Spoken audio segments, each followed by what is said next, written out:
nanti dari situ akan ada suatu kekuatan. Karena kesulitan, kerumitan, hal yang tidak enak, gundah gulana, itu hanya setitik tetesan air laut dari samudra lautan kenikmatan yang Allah berikan kepada kita.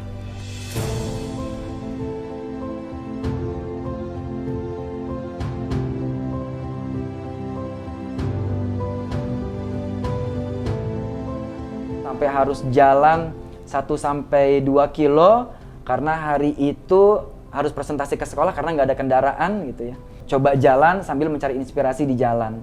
Hingga akhirnya saya membaca satu baliho yang itu menguatkan saya, capeknya kamu, lelahnya kamu akan terbayarkan dengan fokusnya kamu di bisnis ini.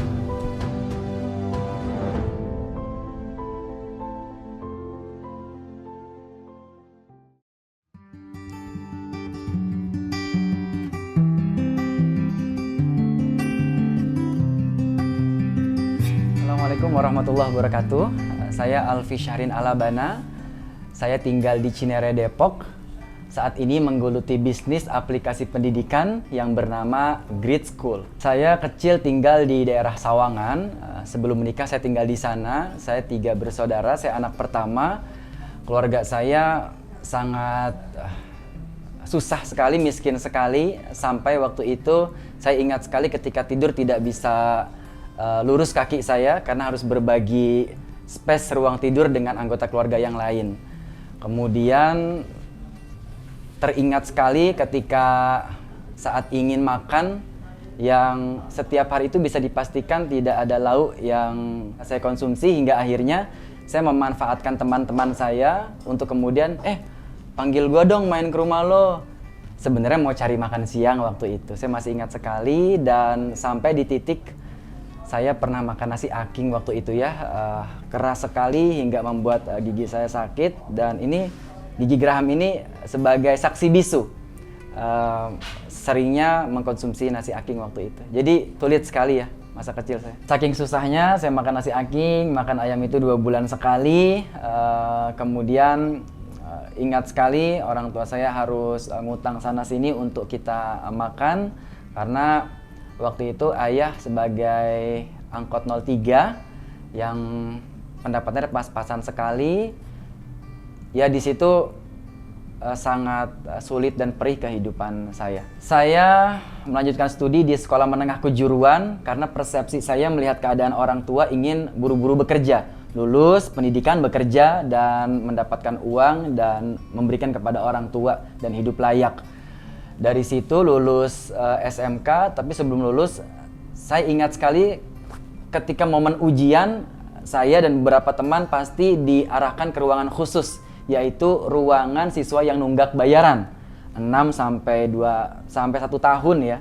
Dan saya harus menunggu lebih kurang 2 jam untuk bisa memulai ujian. Saya masih ingat sekali ada kepala sekolah saya berkata, "Panggil orang tuamu, berhadapan dengan saya ingin tahu seberapa susah sih kalian hingga tidak bisa bayaran sekolah. Kasihan kan anaknya jadi nggak bisa ikut ujian." Selalu terngiang-ngiang yang itu sampai sekarang terus kuat di ingatan saya. Memang lulusan sekolah menengah kejuruan susah gampang ya untuk mencari kerja, hingga akhirnya ada peluang bazar buku murah. Saya mengambil peluang itu. Saya berjualan buku mulai dari harga 10 sampai 70 ribu bahkan 100 ribu itu saya jualnya di selasar masjid. Ada di Sawangan itu Masjid Ibadur Rahman. Setiap kali sholat Jumat, usai itu saya menggelar dagangan saya, dan masih ingat sekali, kuat ingatan saya setiap tasyahud akhir tuh ya, tuh saya udah nggak khusyuk tuh, udah kemana-mana mikirnya harus buru-buru jual buku, harus buru-buru gelar buku, karena kalau nggak cepet-cepet assalamualaikum langsung, jemaah udah pada pulang duluan, nanti bukunya nggak ada yang beli. Itu berjalan lebih kurang 4 bulan. Lanjut dari berjual buku, saya menjadi marketing asuransi. Kemudian dari marketing asuransi ada peluang diinformasikan oleh teman kerja jadi office boy. Wah, jadi orang kantoran, jadi anak kantoran. Udah sampai kepada orang tua, "Mah, Alfi jadi OB." Bangga, Mah. Ternyata OB itu tukang nyapu ngepel ya. yang saya baru tahu pas sudah berada di kantor. Waktu itu saya harus pulang 1 bulan itu 2 kali, harus menetap di daerah Cibubur. Ingat pertama kali saya datang ke Cibubur, itu rumah baru, rumah 2 lantai. Malam-malam saya tidur beralaskan karpet musola yang sakit sekali. Ketika orang tua telepon saya, gimana kasurnya di sana, disiapin semua. Empuk mah, aman, nyaman. Pas telepon ditutup ada suara kuntilanak ngetawain saya. Wallahi, saya masih ingat banget ada staff namanya Pak Alan gitu ya. Yang saya telepon, saya mau pulang. Katanya sabar aja, istighfar. Diketawain pakai istighfar, udah takut, udah macam-macam. Tapi karena saya melihat perjuangan orang tua saya, kehidupan saya yang amat sulit, mungkin dari sini saya akan berhasil untuk menjadi orang yang berkecukupan. Saat menjadi office boy, saya karena waktu itu aktif di masjid ya, termasuk remas nih, remaja masjid. Ada satu jamaah yang memberikan satu pamflet selebaran. Saya nggak kenal, tiba-tiba nih ada peluang kuliah gratis. Nah, ketika saya baca, PLN bekerja sama dengan Nurul Fikri membuat suatu program kuliah D2 untuk duafa atau keluarga yang tidak mampu. Saat itu dibuka peluang untuk seluruh Indonesia. Saya mewakili Depok. Ada 2. Saya dan teman saya, yang syaratnya ini harus membuat narasi latar belakang keluarga, ketika kuliah lulus ingin seperti apa. Dan di Depok itu ada sekitar 11 ya yang mengajukan, dan alhamdulillah narasi yang saya buat terpilih. Nah, karena mungkin sedih banget gitu bahasanya sehingga menyentuh gitu ya. Oh kasihan nih, udah lulusin aja gitu. Nah, hingga dari situ saya mendapat ilmu tentang IT, programming dan networking. Saya memilih networking karena programming itu harus logic, heksaknya itu harus dapat, bisa matematika, fisika gitu ya. Saya mengakui saya lemah di situ. Hingga kemudian karena memang basicnya jualan ya, akhirnya saya diterima di perusahaan IT dan saya marketing di perusahaan tersebut. Barulah basic IT itu muncul ketika saya concern di lingkup pendidikan.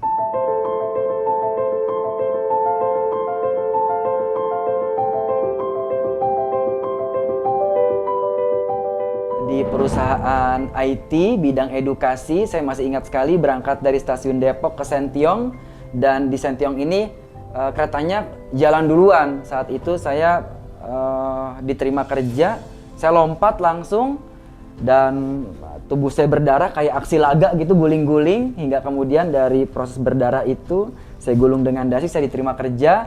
Lanjut ada peluang di perusahaan IT. Saat itu proyeknya pengadaan ATM seluruh Indonesia sebanyak 13.000 ATM di bawah koordinasi saya. Lanjut di situ menjadi asisten direktur di sekolah terbaik di Jakarta Selatan yang biaya masuknya itu 47 juta per tahun. Dari situlah mulai passion saya ke pendidikan itu ternyata kuat. Mulai dari berbicara dengan kepala sekolah, mendengarkan keluh kesah guru, hingga kemudian saya menjadi guru untuk lebih merasakan bagaimana rasanya menjadi guru. Dari situ ada peluang menjadi HRD di perusahaan, di yayasan PLN. Kemudian menjadi kepala sekolah. Di kondisi kepala sekolah ini waktunya fleksibel. Saya lihat ini sepertinya dunia pendidikan perlu terobosan baru. Karena berbicara aplikasi pendidikan, sudah banyak sekali aplikasi pendidikan. Di waktu yang fleksibel ini, saya menjadi marketing di beberapa aplikasi pendidikan. Kalau tidak salah, 13 aplikasi pendidikan saya ikut pasarkan. Dan sampai suatu hari saya ditelepon teman saya, Vi, kita ketemu yuk, kita ngobrol, udah lama kita ngopi. Teman saya ini membuat sebuah program pendidikan. Karena memang basicnya bukan pendidikan, saya diminta memberikan sentuhan keumuman terhadap aplikasi pendidikan ini agar mantap dan tepat digunakan oleh sekolah seperti apa.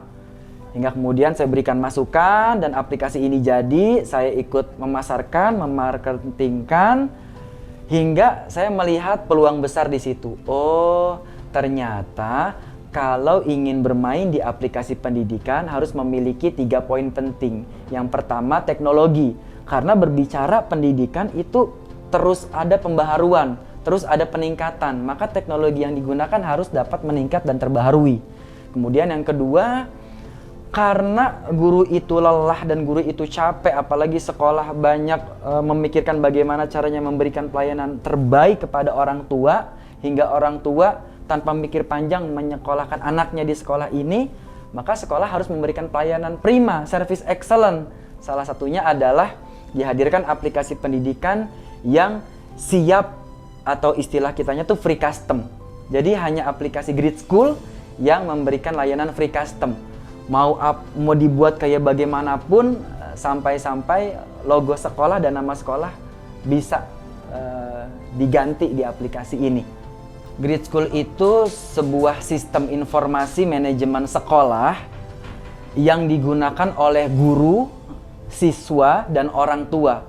Di zaman transformasi digital saat ini, saya seringkali ingin memulainya dari kita nyaman menggunakan layanan saat ini Grab, Gojek, Shopee, Tokopedia. Kita difasilitasi rebahan di kondisi apapun, kita dengan mudah bisa mengakses. Grid School ingin membawa kemudahan, kenyamanan, mengakses informasi pendidikan dengan menggunakan aplikasi Grid School yang terinstal di web apps dan mobile apps. Selayaknya orang tua, khususnya kaum ibu, menginstal Shopee, kemudian ada bunyinya Shopee, langsung buru-buru, ada big sale apa nih, ada promo apa nih. Grid School ingin membawa semangat itu. Di aplikasi Grid School, setiap ada informasi materi, tugas, ujian, informasi biaya sekolah, ada suaranya. Jadi orang tua semangat, bukan semangat melihat big sale, tapi melihat perkembangan anaknya, melihat informasi apa yang diberikan oleh sekolah. Perjalanan menuju titik di mana aplikasi Grid School ini diterima dengan bagus oleh sekolah-sekolah. Pertama, karena ada banyak tahapan ya. Tentunya harus menyesuaikan tempat tinggal, harus ngontrak. Ingat sekali, 3 kali kami pindah kontrakan. Dan satu kontrakan saya masih ingat ketika hujan itu saya harus berjaga di dapur karena air WC itu ngembang ke atas gitu ya. Ya masih ingat sekali saya seperti itu, kondisi itu. Nah hingga kemudian saya minjam sama keluarga, bahkan harus jual motor untuk membiayai server. Karena kan berbicara aplikasi ada data sekolah yang harus kita simpan. Kami menggunakan layanan server. Yang itu harus dibayar modal dulu lah istilahnya. Dari situ ya titik terendah sampai harus jalan 1-2 kilo karena hari itu harus presentasi ke sekolah karena nggak ada kendaraan gitu ya. Kalau pakai angkutan umum takut ada sesuatu gitu. Jadi nggak coba jalan sambil mencari inspirasi di jalan. Hingga akhirnya saya membaca satu baliho yang itu menguatkan saya, capeknya kamu, lelahnya kamu akan terbayarkan dengan fokusnya kamu di bisnis ini. Jadi saya yakin bahwa ketika saya fokus di Grid School ini akan memiliki tempat tersendiri di hati para pendidik, di hati sekolah-sekolah yang ingin memiliki aplikasi yang dapat disesuaikan dengan kebutuhan mereka. Grid School ini merupakan startup, masuk bagian dari kategori startup. Yang startup ini ide cemerlang, yang ketika ide ini diberikan biaya, kemudian manajemennya bagus, maka bisa tumbuh, grow up seperti layaknya sekarang Gojek dan Grab seperti itu.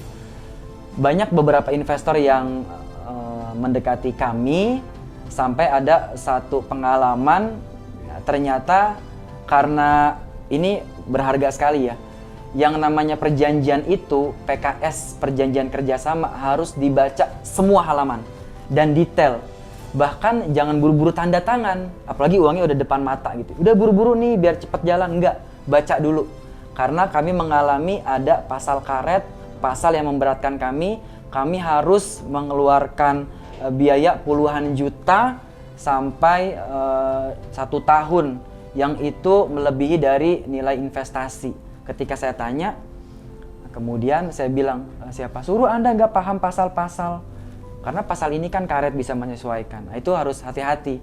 Persepsi investor dengan persepsi kita harus sama. Karena beda ketika ada uang sama ada uang tuh ngobrolnya beda.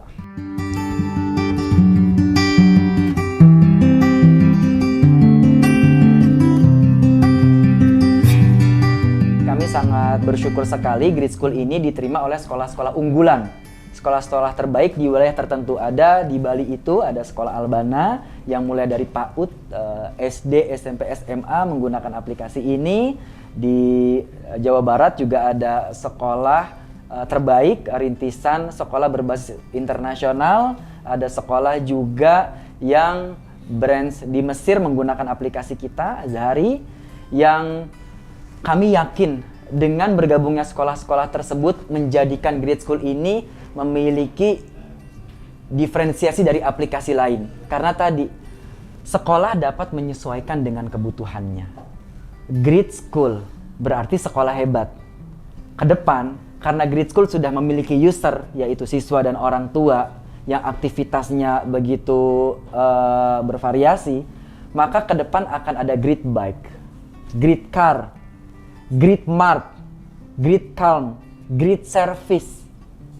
Insya Allah akan mendandingi Grab dan Gojek. Memang kondisi saat ini luar biasa ya, kondisinya sampai saya punya teman itu seorang bos properti yang income-nya per bulan itu 6M, sekarang harus menjual bebek goreng. Karena saking sulitnya kondisi saat ini. Maka ketika kita ingin memulai usaha, yang pertama adalah riset pasar secara detail, secara terperinci. Apakah produk ini akan diterima? Setelah kita meriset pasar detail dan terperinci, mulai muncullah ada produk yang sama. Kita komparasi di situ. Produk kita kelebihannya ada di mana dan kekurangannya ada di mana. Setelah itu fokus, giat, optimis, dan yakin akan pertolongan Allah. Saya melihat tokoh-tokoh orang kaya yang waktunya bebas, beli apapun bisa, kemudian ingin berlaku baik kepada siapapun, nggak ada yang menahan karena uangnya sendiri. Ketika saya baca, sosok seperti itu adalah sosok bisnismen, pengusaha yang membuat suatu produk, yang produk itu diterima oleh masyarakat dan terus digunakan dan terus mendapatkan income dan pendapatan. Beda kalau jadi pekerja, ada gaji terbatas, waktu terikat, hingga kemudian saya ingin merasa bebas dengan waktu yang saya miliki dan ingin optimal membantu orang dengan harta yang saya miliki tanpa ada kekhawatiran nanti besok gajiannya habis. Enggak, karena kan semakin saya rajin semakin dapat uangnya, semakin banyak uangnya saya dapatkan. Tuhan memberikan kita potensi besar, maka keluarkan itu. Sampai-sampai kita harus susah payah, harus pinjam ke sana kemari, harus merasa sedih, merasa kok begini banget hidup. Nanti dari situ akan ada suatu kekuatan.